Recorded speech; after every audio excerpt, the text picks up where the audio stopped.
This is our 2021 Coachman Freedom Express 31 SE. It came with a power tongue jack, and we are using the Anderson weight distribution hitch.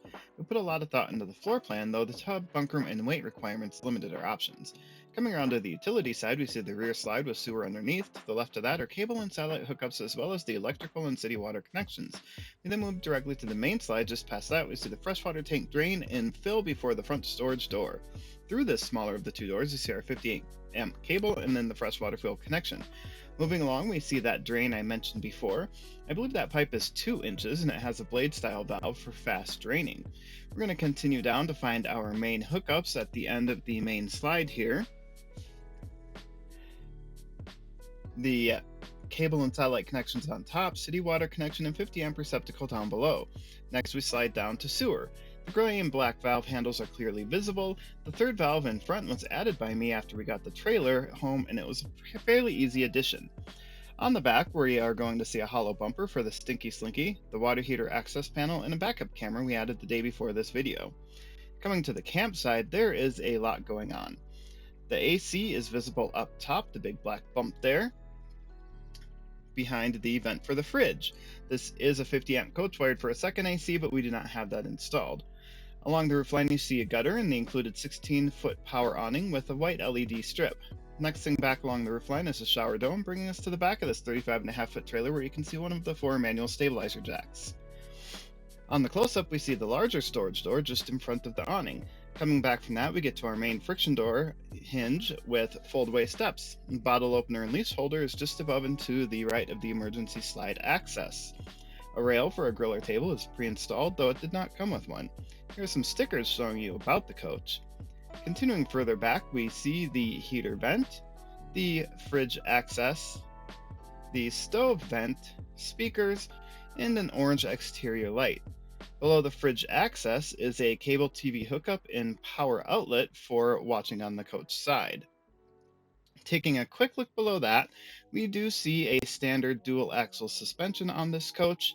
As a select edition, we didn't expect it to come with any special things going on there. Next up, we have our second entry door with fold-away steps and the hot and cold low point drain, which I didn't quite get in the shot just above the camera there. Above that is the camp kitchen with a 120 volt AC dorm fridge, and that is a fully plumbed sink, and there is a power outlet back there as well. Next, we're going to walk in the front door and take a look around. We're going to start with the master bedroom. We have full access to this room with the slides closed. You see some storage up top. You see there are mirrors on both sides, and you see some space in front of that mattress along those sliding doors. That space in front of the mattress actually mattered to us. That was one of the selling points. When we turn around, we see that we have full access into the kitchen in the coach. The sofa, being up in the sitting position, leaves plenty of room for us to walk through. The table is down in the travel position, but we can still get back and open the fridge and freezer. Although when we start walking past there to get to the bathroom door, things do get a little bit tight. If you're going to do an overnight in a parking lot, as you can see, this door does not open very far, and you're going to have to either open the slide a little bit to get more space to get through the door, or you are going to have to go around to the outside and go in that other door. Technically, this area where there's the wardrobe and electrical is accessible, as well as that rear slide, but honestly, you're going to have to either be really small or be a contortionist to get back there. That curtain was not on the coach when we originally got it. We added that curtain for our needs after we got it home.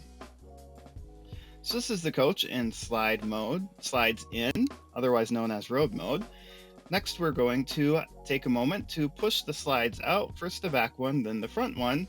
After we get the slides pushed out, we will take a look at the coach as we usually will be using it.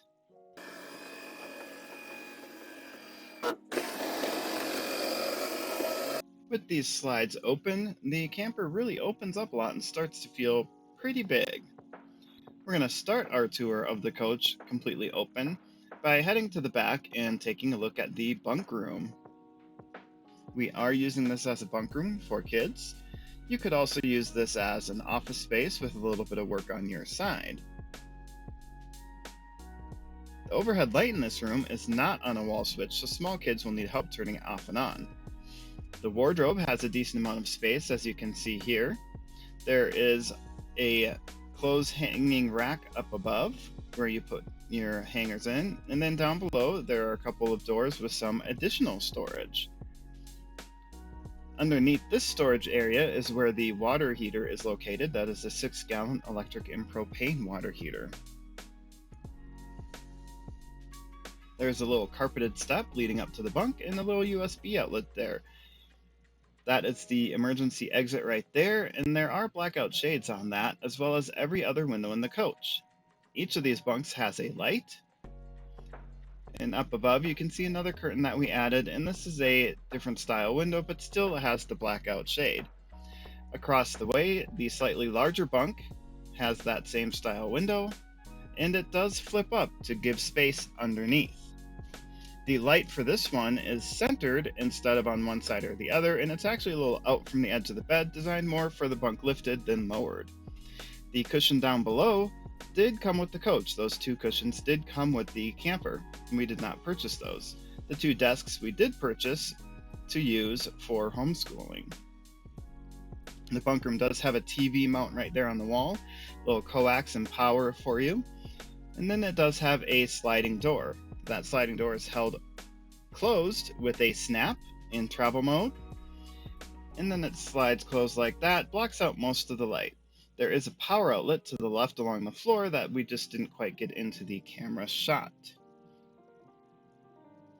Coming out of the bunk room, we're going to see the power center. The second AC is pre-wired, but not installed, as I mentioned earlier. As a 50 amp coach, this camper can handle running 2 air conditioners at the same time if need be.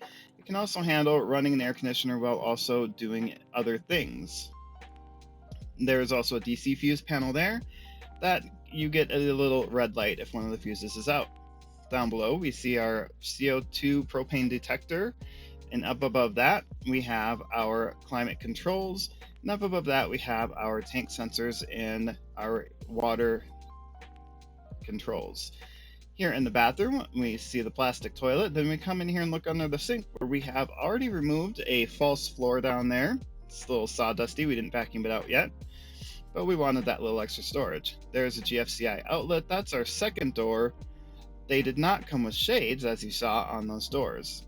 The medicine cabinet is decent size with multiple shelves, and this unit, as I mentioned earlier, does have a tub. This was a requirement for our little guy. Skylight up above means tall people can take a shower, and then we have a basic fan. The switch to operate it is right up there, and then the knob up there opens and closes the top. Stepping across the hall, we have another wardrobe. This wardrobe is also got a place where you can hang some items if you would like. There is a power outlet down along the floor there that we didn't quite see, but now we're going to take a look at the dinette. That table does obviously come up. It is also a free-floating table. We can take that table out and put it and use it anywhere. Every bench has storage underneath with a cross brace in the middle. This is obviously in bed mode. A couple of those cushions could be used on top to make it a completely full bed. As we look across the way, there is a heater vent and then 2 pantry doors. As you can see right here, that pantry is very deep. You can put a lot of stuff in there without much trouble at all. 2 shelves in the pantries. Next, we take a look at the fridge. This is a dual or 3-way fridge. It runs on propane and electric. Underneath the fridge is an open space. The coach does have your water flush pre-installed. Then we see the microwave, not a conventional microwave, and then under the stove is oven is the heater. Take a look at some drawer space. They try to utilize everything they could by making a drawer with a cutout for the sink to give you just that little bit of extra storage. Then underneath here we have some more storage available. We've already taken out a rear panel, about where those 2 boxes were down there was cut off with a piece of wood to protect the ductwork and electrical that was behind it. Up above the sink, we have more cupboard space. No shelf in that cupboard. That is an addition you may want to make on your own. As you can see by the ice maker we've added, that counter is quite deep. And it does have a double sink, which I have always preferred double sinks, so that you have a separate wash and rinse. Next, we see the entertainment center with the little shoe garage at the bottom. Up top there, it was actually covered by a little panel at one point. We took that off. It comes with a 720p TV that we took out and are not using, 32-inch. The couch is a jackknife. It does fold down into a bed, and underneath there is space for more storage. There's a row of cupboards above the couch as well. On each side of the master bed, you see that there was an electrical outlet as well as USB outlets. And of course, there is space under the bed to store things as well. Up above the bed, above the headboard, those two lights are independently operated with a button. You see there is a nice cubby up there for some added storage. And then on either side of the bed, there's another hanging closet. And up above the bed is where the second AC would go. That is currently just a vent. And that is our 31 SE.